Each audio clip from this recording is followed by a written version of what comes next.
welcome back to my channel. This is easy, lazy vegan meal number 3, Indian lentil curry in a crock pot, which makes it even easier than anything else that you could possibly do on the stovetop. This turned out so good and I'm really excited to share it with you. Here's what you're gonna need as far as ingredients. Everything is listed out here. I will also have a blog post dedicated to this recipe where you can go and check out and see step-by-step instructions. I want you to pay close attention to where I have plus more for later on a couple of the spices and the garlic. Those few things I will show you when in the recipe we're gonna add later on. So just make sure you don't add them at the beginning, because I do find when cooking in a crock pot, and especially cooking Indian food, that a lot of times the spices can be cooked out. So you wanna make sure that you have enough spice for when you're ready to eat it.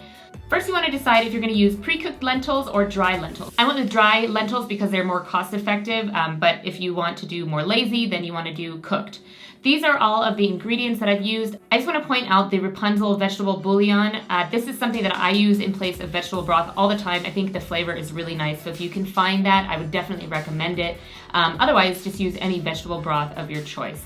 So if you've chosen to use dry lentils, you're just going to rinse and drain these lentils. Then you're gonna put them on the stovetop with just enough water to cover them, and you wanna boil these for 10 minutes. Of course, if you've gone the pre-cooked lentils, you can completely skip this step and move straight to chopping. So here I'm just chopping up all the vegetables I'll be using. Of course, I'm using onion, I'm using garlic, and I just wanna chop everything up so it's nice and thin. Using a yellow bell pepper gives a lovely flavor in there, as well as just an added bonus of some extra vegetables. And chopping up 1 sweet potato, of course, I like to chop it up really small. That's just my preference, but you can keep it in rounds or you can chop it however suits your fancy. Then all you do is throw it into the crock pot. As you can see, this crock pot that I have is really tiny. So if you want to double this recipe up, it works totally fine. But the amount that I give in the recipe serves 4 people.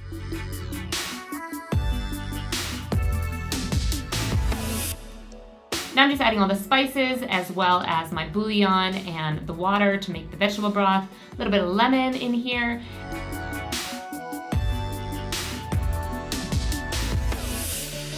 And then I just like to mix it together so that everything is combined really well. And then I'm just adding the extra cup of water.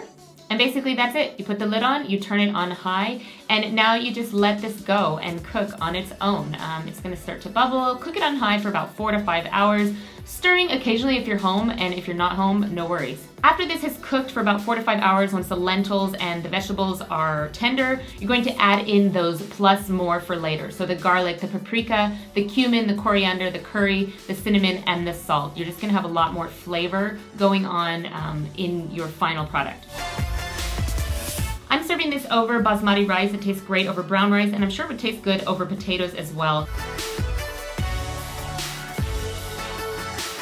You can go ahead and garnish this with some green onions, jalapeno, lime, cilantro, whatever suits your fancy. These really make it taste wonderful at the end. I had it over a really large bed of lettuce the next day, and that tasted great. So let me know what you think about this recipe. Please subscribe if you're not already, and let's talk down below. Let me know what you want to see next. Thank you guys so much for watching, and I'll see you in the next video. Bye.